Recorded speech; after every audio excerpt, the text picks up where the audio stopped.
Mari belajar dari Italia. Apa yang sebenarnya terjadi di Italia? Apa yang bisa kita jadikan contoh agar tidak terjadi di Indonesia? Kreatif konten ini berasal dari artikel warga Italia, dipersingkat dan dilengkapi data agar lebih mudah dipahami. Tahap 1. Kasus pertama diumumkan. Itu cuma flu. Apa pentingnya pakai masker? Orang-orang ini cuma lebay. Saya kan sehat, gak bakal ketularan. Gak usah panik lah. Tahap 2. Jumlah positif COVID-19 mulai naik signifikan. Cuma beberapa yang kena. Yang meninggal pun hanya orang-orang tua saja yang emang udah punya penyakit. Hidup seperti biasa aja lah. Pacaran, nongkrong bareng temen, jalan-jalan ke mall. Tetep, lanjut. Tahap ketiga, jumlah kasus meningkat dengan cepat, berlipat ganda dalam 1 hari. Tingkat kematian pun bertambah.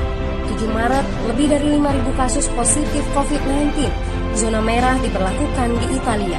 Wilayah yang dikarantina hampir 25% dari luas Italia. Sekolah dan universitas tutup, tapi tempat kerja, bar, dan restoran masih buka. Sementara itu, 75% wilayah lain masih menganggap enteng COVID-19.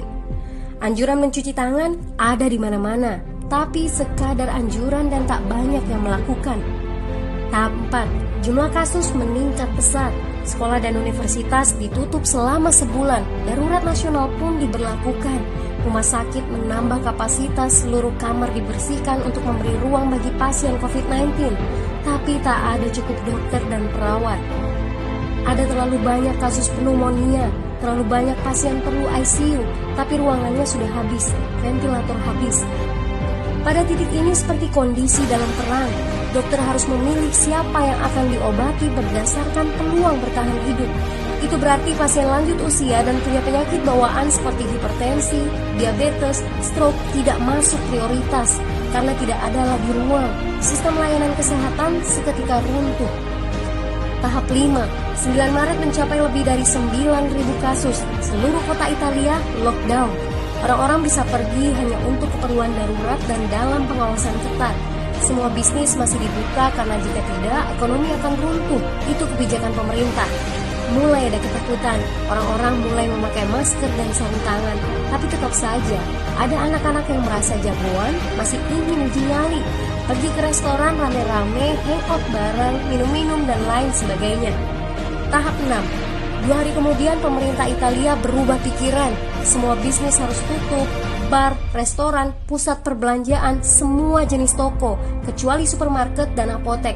Penyebabnya, karena dalam sehari yang positif bertambah lebih dari 2.000 kasus. Penduduk yang mau keluar rumah harus mendapat surat izin. Surat izin ini didapatkan dari pos pemeriksaan polisi dan disebar di berbagai lingkungan. Yang melanggar bisa kena denda 3,3 juta rupiah. Bagi pasien positif yang tidak mau mengkarantina diri, bakal dituntut dengan pasal pembunuhan, hukuman 1-12 tahun penjara.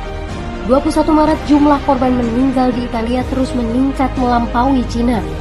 Sebagai gambaran, luas Italia itu kurang lebih 2 kali Pulau Jawa. Penduduknya lebih dari 60 juta jiwa. Lalu apa yang harus kita pelajari dari Italia? Yuk, mulai dari diri sendiri, mulai dari di rumah aja.